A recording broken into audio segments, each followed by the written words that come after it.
Mr. President, Dr. Biden, Madam Vice President, Mr. Emhoff, Americans, and the world. Hi everyone, I'm Miss Ward and I teach English 9 and 10. I'm going to be going through some of my favorite lines with you guys from the Amanda Gorman inauguration poem. The loss we carry, a sea we must wade, we've braved the belly of the beast.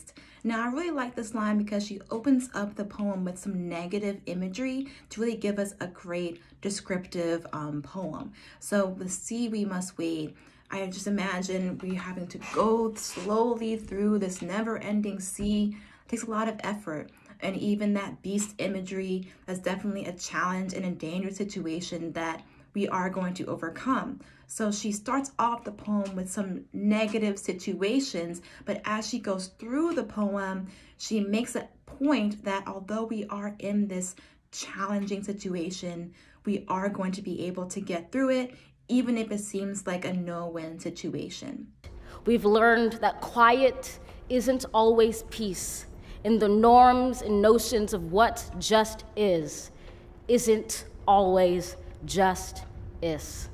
Now that last two lines are my favorite. That is my favorite part of the whole thing because it really hits home for me personally.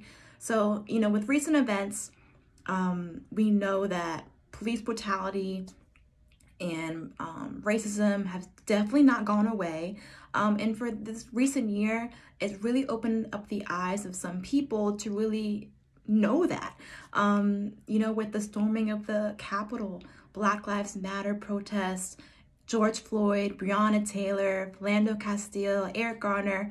Unfortunately, I can go on and on with that list. And we can see that not everybody's lives are seen as important or the same, unfortunately. And she really emphasizes this point with those last two lines, just is and just is.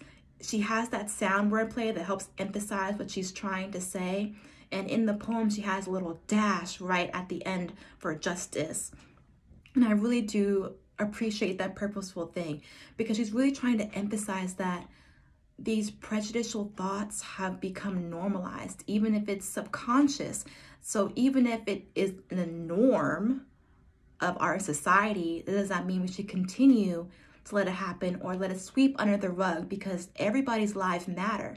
And she's really trying to show that point, and even those just two lines, that this is what's happening right now and that should not be continuing. That even as we grieved, we grew, that even as we hurt, we hoped, that even as we tired, we tried, that we'll forever be tied together, victorious. And I really like this line because it gives me a personal connection to a motto that I actually say to myself a lot. It always seems impossible until it is done. We always have a challenge in life, whether it's your schoolwork, your job, family, friend drama, life in general. Challenges happen, even if it's small or even if it's large. But we have to remember that we're not going to stay in that space. It's just a little bump in the road. And we have to remember that bump in the road does not last forever. And she really does a good job with a lot of literary techniques in these lines. She uses anaphoria, that repeated, that even. She does alliteration, with each line having a repeated letter, and then also purposeful diction. And the diction really brings it all together. When day comes, we step out of the shade, aflame and unafraid. The new dawn blooms as we free it. For there is always light, if only we're brave enough to see it, if only we're brave enough to be it. She starts off by asking us that question of how are we going to get out of the shade and into the light? The shade being, you know, Corona, all of this racism that we're seeing, and how are we going to get out of it and really get past it, honestly.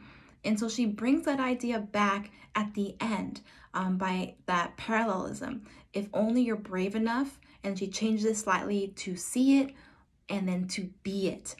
The only way to really get out of a challenge is to first reflect about it, see what that challenge is, understand what you have to do, and then do it. You just have to have the courage and the faith to go through that process. It may be a slightly longer process, but at the end of it, we will get out of it and we will overcome that challenge. And she really does a great job with pointing out that message with all that literary device.